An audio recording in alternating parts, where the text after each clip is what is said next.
hockey hysterics. The Toronto Maple Leafs have announced that Roman Polak will be coming back to their club for 1 year worth $1.1 million.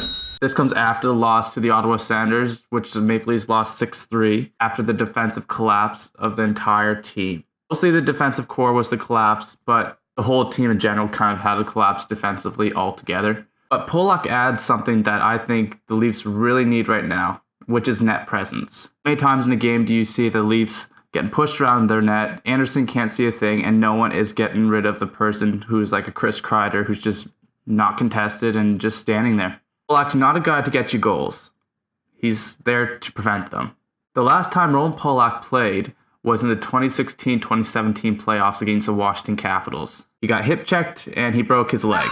Not a good way to end the season, not a good way to start it with the thought of he won't be able to play. A lot of speculation that Polak hasn't actually recovered from his injury and that a leg takes a little longer, especially after surgery. But nonetheless, Polak has been training with the Leafs, he's been practicing with the organization. He should be good to go. He's projected to play against the Kings, which means Borgman is probably out of the lineup.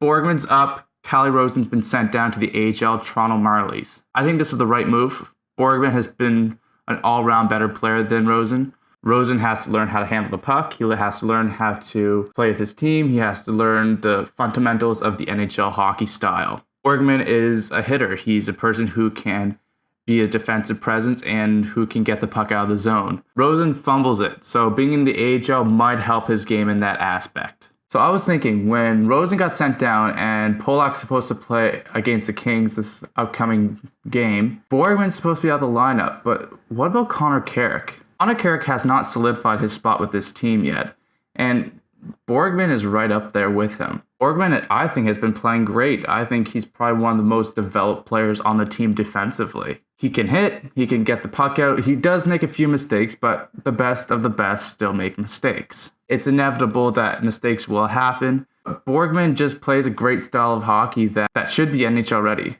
He just has to perfect his game is all. But Babcock says that if there's a veteran in the lineup that is battling for a spot, that the veteran should take priority over them. But in this case with Borgman and Carrick, I don't think that's a tie. I think Borgman is better. Carrick's shown in the preseason that he has a great shot. Haven't seen it yet. Carrick seemed to be working out in the offseason and has been projected to be in better shape. But again, I haven't seen a great difference to his game yet.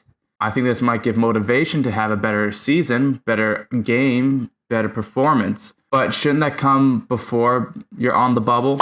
I think personally that Carrick and Borgman are going to have more of a battle than Polak and Borgman.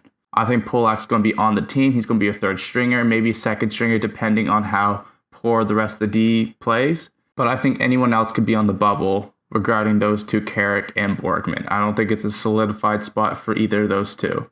I think Polak has the advantage over them. Polak is to be projected to play against the Kings, so we'll see who is going to have to sit out. Another thought is that you have Hainsey and Polak. Maybe they'll play together. You got a right-handed defenseman with a left-handed defenseman. Probably won't happen, but you have the option to actually mix up the lines and produce something better defensively.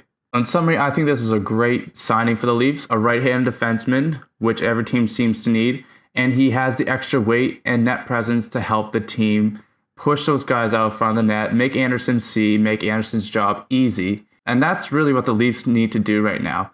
Get people away from the net. Let Anderson do his job. He can't save something that he can't see. And it's been proven in the Rangers game. It was proven in the Ottawa game. It was proven in New Jersey. You can't stop something you can't see. And Polak's really good at pushing guys away from the net and making sure those guys have a difficult time playing. What do you think? Do you think Polak's going to be an asset on defense? Or will we see him on the 7th D list, being more out of the lineup than in, and maybe providing an extra option for the Leafs? Let me know down in the comments below. Don't forget to subscribe and to smash that like button. Okay, guys, have a great day.